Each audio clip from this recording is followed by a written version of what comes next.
how pulleys fit into our paradigm of analyzing forces and motion. And today, we want to talk about a device called an Atwoods machine. Now, you're going to deal with an Atwoods machine in 2 weeks when you get back from spring break. And this is how I draw an Atwoods machine. I always like to start at the ceiling, though when you do it in lab, you're going to clamp it to a table. And we'll put a bracket in here. And attached to that bracket, we have a pulley. So far, that is the best Atwoods machine I have ever drawn. Then, we're going to take two masses, an M1 and M2. And M1, I'll make a little mass, and M2, I'll make a big mass. And they're tied to a string, which goes up and over the pulley, like such. So they're free to move back and forth. And typically, the way you interact with an Atwoods machine is you'll push the light mass down to the bottom, lift the heavy mass up where it doesn't want to be, then you'll get ready and you'll let go and see what happens. So what you expect to happen is the same thing that would happen on a balanced seesaw, that the heavy mass would go down and pull the lighter mass up. And that is exactly what's going to happen. Instead of moving with velocity, these things are going to move with acceleration, because our forces involved are mostly gravity, and forces cause acceleration. So let's think about the two main forces involved. We're going to have a downward force here, which is M2G, the force of gravity on mass 2, and we'll have a downward force over here, M1G, which is the gravity force on M1. Now, I want to jump right into a system equation. Your book talks about how to analyze the individual objects, how to take the Newton's second laws for individual objects and add them together to produce an overall system equation. That's kind of what we did on Wednesday. But I want to jump straight into the system equation for this one. I don't want to write individual object equations that I'm not going to use in the beginning of my solution. So to do a system equation, we have to think about what direction we expect everything to move. We have to pick a direction and call that the positive direction. So I'm going to draw an arrow here in my diagram and label it plus, so that I know what direction is positive for each object. So any forces on M1 that are up are along the direction of the arrow. That's positive. Any forces on M1 that are down are negative. But when we go over to the other side, this gravity force that is definitely down counts as a plus, because our arrow wrapped around and pointed the other way. And then this tension here, which we're going to ignore at first, this would be a backward force, a negative force. So then, to build the system equation, all I need is those two forces. The M2G is positive because it's with the direction of the arrow. The M1G is negative because it's against the direction of the arrow. And that's my sum of forces. And to do Newton's second law, we set the sum of forces equal to mass times the acceleration. The mass we use is the total mass. So I'm just going to call it parentheses M1 plus M2. And then that has to get multiplied by acceleration. And that's it. That's the equation of motion for the Atwood machine. Sometimes we do some abbreviating here. So we can take this side and call this delta M times G, because we just have two different masses, each multiplied by G. And we can factor out the G, and then we get a subtraction of masses. That's what delta M is the subtraction, the difference between the masses. And then on the other side, we can take that thing in parentheses and just call it M total, and it has to be multiplied by A.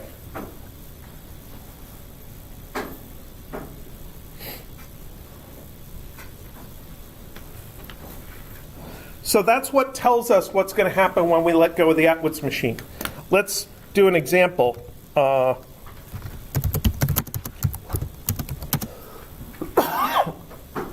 M1 is, let's go with 100 grams. M2 is equal to 150 grams.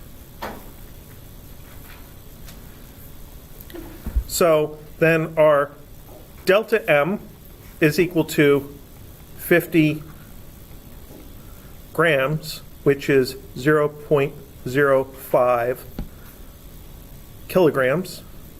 Our M total is 250 grams, which is 0.25 kilograms. And I'm just avoiding the symbol G for grams because we have this G for gravity that's part of our formula, and I don't want my notes to be confusing to you. I want you to know when you're talking about G and when you're talking about grams. So I'm just using the word grams to make it more straightforward. So then our equation becomes 0.05 times 9.8 is equal to 0.25 times A.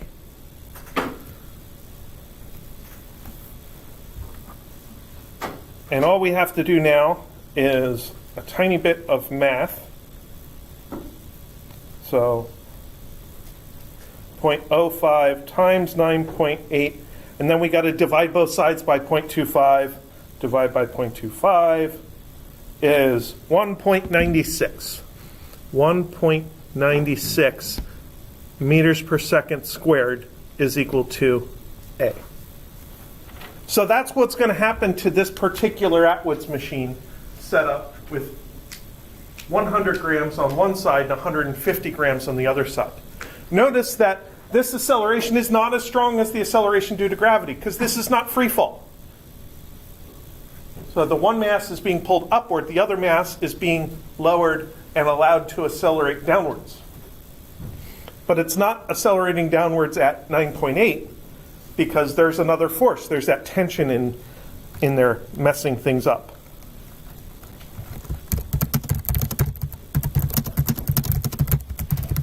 So that's one of the things we have to be able to calculate out of an Atwoods machine is how much tension we have in the string.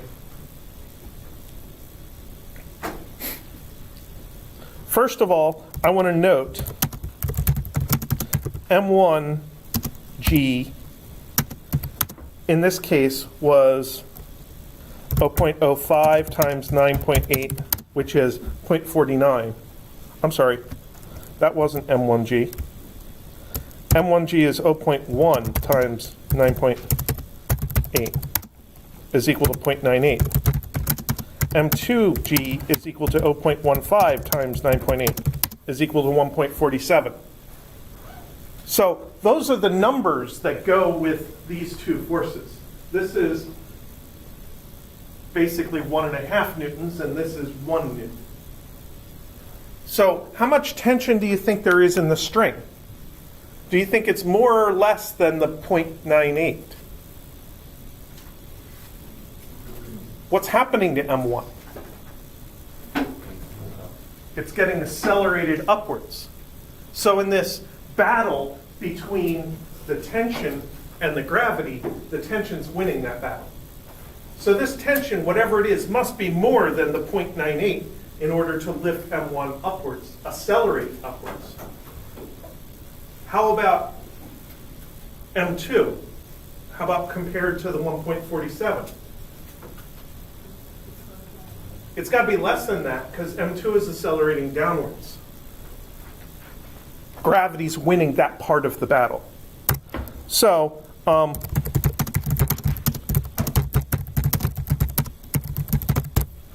the force of tension must be in between these values. Now, I really wish it was halfway in between and we could just move on from there, but it isn't. we have to do a little force diagram for this. Let us do a force diagram for just M1 by itself. So here we have our M1G is 0.98 and our force of tension. And off to the side, we have A equals 1.96.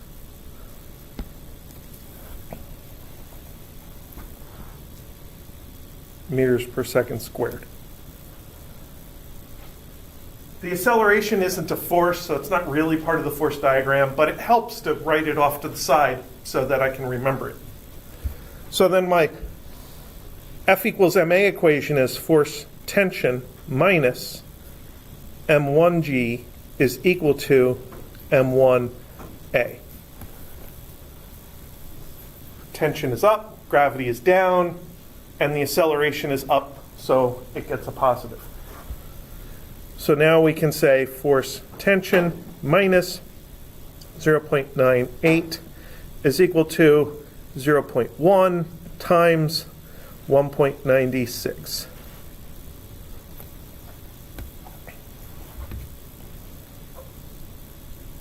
So we find out that force of tension is equal to 0.98 plus 0.196 equals 1.176 newtons.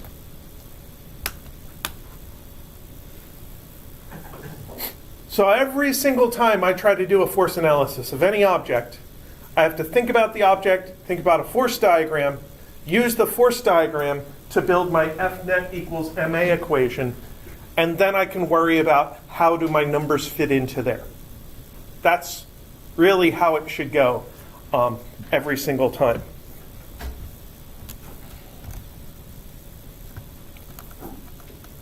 So that is the regular Atwoods machine. Now in lab, you're going to do lots of experiments with the Atwoods machine. You'll do a bunch of experiments where the M total is constant. So you're trying to look for a pattern of how acceleration depends on the delta M, and it should be proportional. More delta M leads to more acceleration. And then you'll do a bunch of experiments where the delta M is constant, and then hopefully you'll find that the M total and the acceleration are inversely proportional to each other, and you'll be able to use your data in order to verify that this model, this mathematical equation for the Atwoods machine actually matches what happens in your real Atwoods machine. And it all starts with looking at the forces that are trying to make this system move along the direction of the string, either forward forces dragging us forward or reverse forces resisting the motion, holding us back. And the forward force is a positive force, the reverse force is a negative force. Scroll back down in case anybody's still writing that. So the Atwoods machine itself is fairly straightforward. The reason that we like it is because depending on how you have the masses set up, you can end up with a fairly reasonable acceleration. Remember when you did the free fall lab and you dropped the ball over and over from different heights and you looked at your data and it was lousy? So that's partly because your measurement method was lousy because you're bad at using a stopwatch. That's not a personal criticism. I'm also bad at using a stopwatch. People are bad at using stopwatches. But it's also because the thing that was happening, the ball falling, was happening so fast. The acceleration of 9.8 meters per second squared means by the time it falls from 2 meters, it's going more than 5 meters per second. In the Atwoods machine, the acceleration is much slower. So you get more time to observe and accurately measure what's going on. So that's kind of why we like the Atwoods machine situation. It's motivated by gravity, but the acceleration is not 9.8. Okay. Now on Wednesday, we started looking at half Atwoods machines. So I just want to review that do another example or two with half Atwoods machines and see where that leaves us. So the half Atwoods machine, instead of having two hanging masses, we put one mass on a table, M1, and only one mass is hanging, M2. Then we connect them with a string, and that string is passed around a pulley, and the pulley is attached to the table.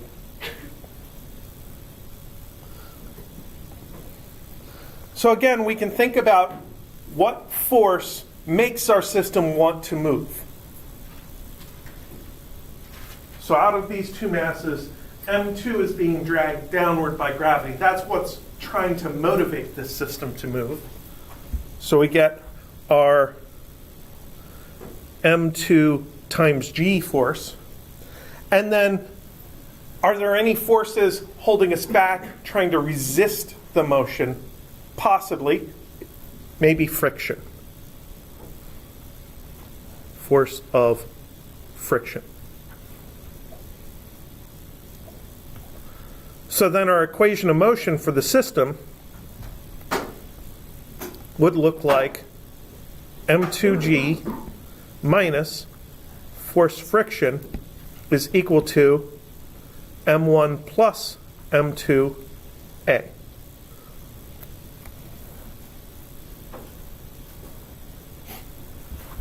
And that's because that's my direction of motion. M1 is going to get pulled across the table, M2 is going to fall downwards. So this is the generic equation. Let me look at what we did on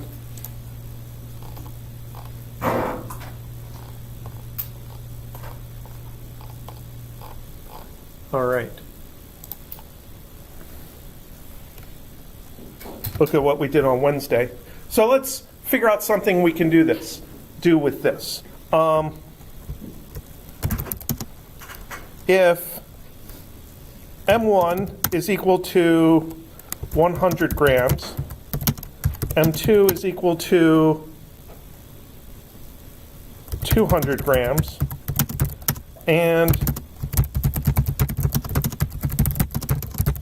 the acceleration is measured to be 0.5 meters per second squared.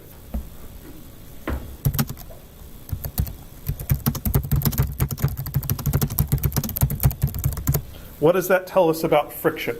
So this is basically what you're going to do in lab. You're going to set it up with a mass on the table that you measure so you know M1. You'll have a hanging mass and you choose how much mass is on the hanger so you know M2. And you put it over one of those, have you used the smart pulleys yet? You'll do them in the Atwoods machine next week. And then the week after you'll do it with this. The pulley is going to have a cord that connects it to the computer, and the computer will measure the acceleration, or it'll allow you to measure the acceleration. So you know two masses, you know the acceleration, then you got to figure out something about friction. So we'll just put these numbers in here. M2, wait, I'm going to put it in numerically. 0.2 kilograms times 9.8 newtons per kilogram minus force friction is equal to 0.3 kilograms times 0.5 meters per second squared.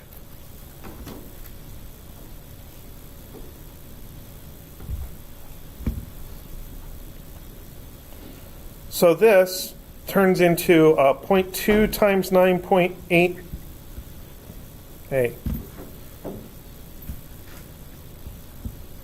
is 1.96 newtons minus force friction is equal to 0.3 times 0.5 is 0.15, right? 0.15 newtons. So I like this equation in this form, and I like the way that I've plugged in numbers and simplified it so far, because the first term in these equations is the motivating force. That's the pull of gravity on the hanging mass. And we have it in three different forms now. We have it in the symbolic form, m2g. We have it with numbers plugged in, 0.2 times 9.8, and we've evaluated it as a full number, 1.96 newtons. That force of friction, that's our goal out of this experiment. And then at the end, we have the total mass times A. The total mass is 0.3 kilograms. The A was 0.5. That turns into 0.15 newtons. So somehow, with one force of 1.96, we have a net force of 0.15. That means that the friction force must be just enough to subtract away in order to make that 0.15. So 1.96 minus 0.15 is 1.81 newtons. That is our force of friction.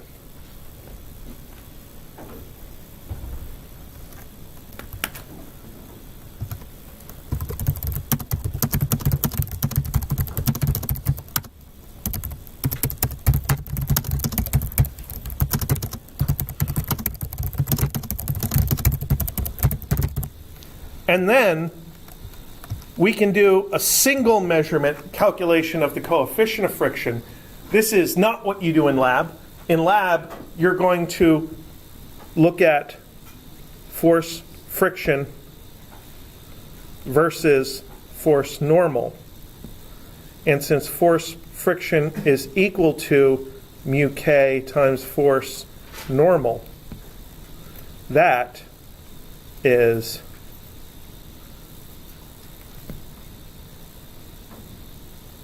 the slope of a graph. So you're going to graph these points, do a trend line, pick out the slope of the trend line, and that's your mu k value.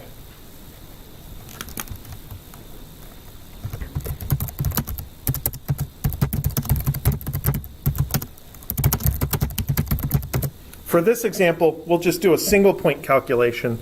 The force normal is m1g, because M1 is sitting on a table. There's no other forces to mess that up.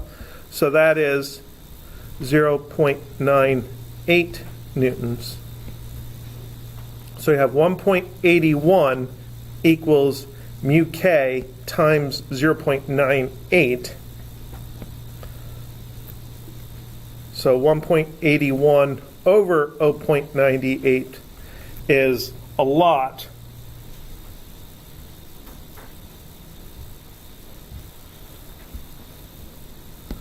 1.85 is our mu k value. Now most surfaces have a mu k of a little less than 1. Car tires on roads have a coefficient of friction of about, for mu k, about 0.5. For mu static, about 0.7. Having a mu k more than 1 is unusual, but it's not forbidden.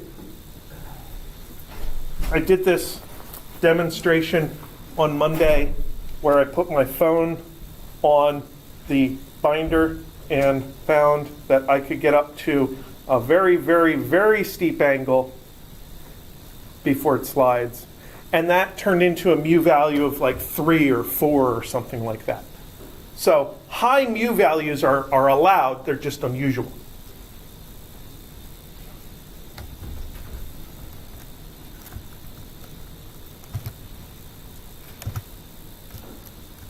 So then,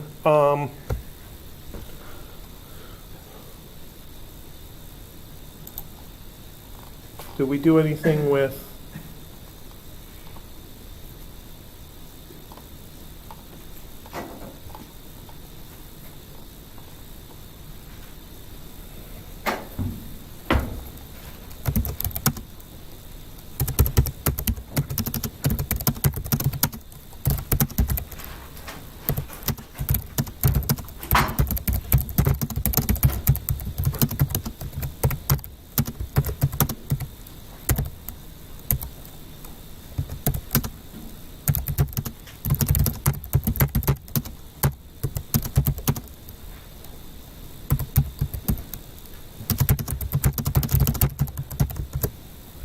we could do something like this.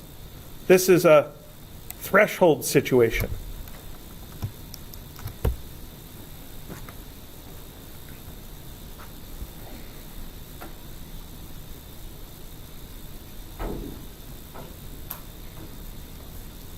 I always like to have a drawing in front of me. That's why I keep drawing it.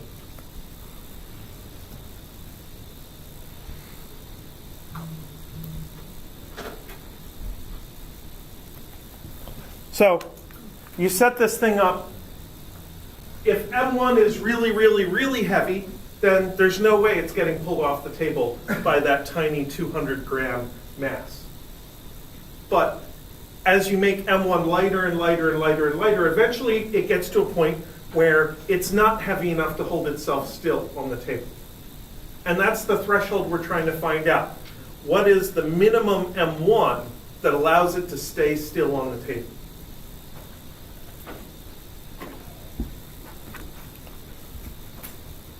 So force normal is equal to M1G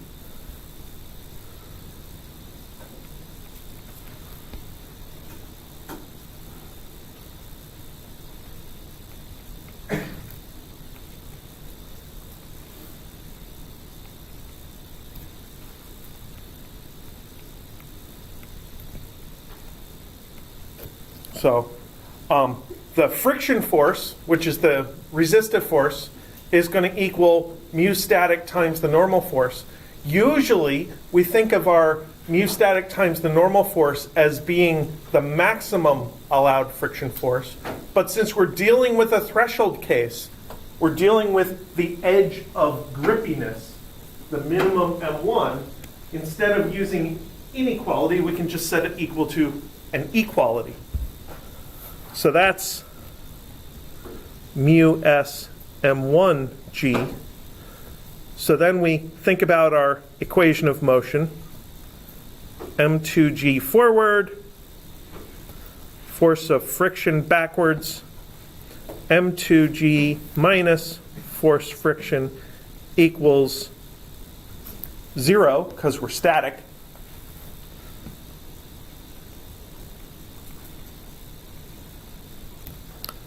So we plug in m2g minus mu s m1g equals 0, or m2g equals mu s m1g. Take a look at it, simplify a little bit, say, hey, there's g in everything. We can divide both sides by g and cancel that out. And then what are we solving for again? We're solving for m1. So m2 over mu s is m1. So now we plug in 0.2 kilograms over 0.7.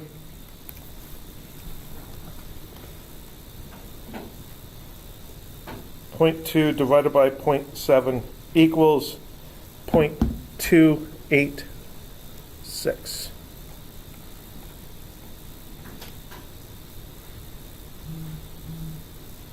So that's the mass that has to be on the table in order to keep this thing from sliding. If we take a little more mass off of M1, then it'll start sliding. Because then we'll break that friction condition.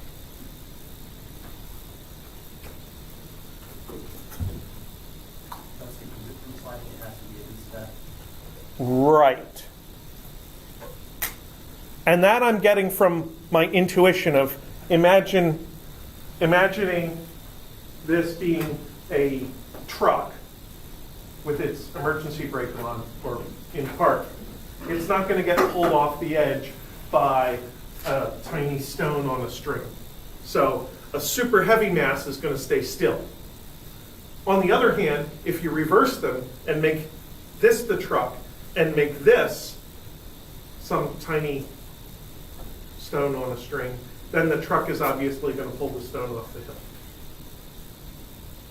So too heavy in M1 and you'll be just fine, it'll stay still. Too light in M1, that's when it's going to slide. And this is the boundary, this is the exact threshold.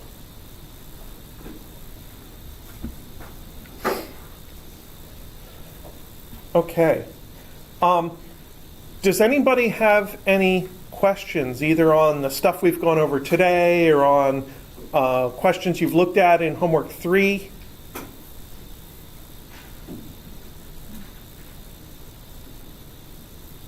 So we've gone over most of the force diagrams that I care about and the things that I think you need to know to do homework 3. So I think we are done before spring break now.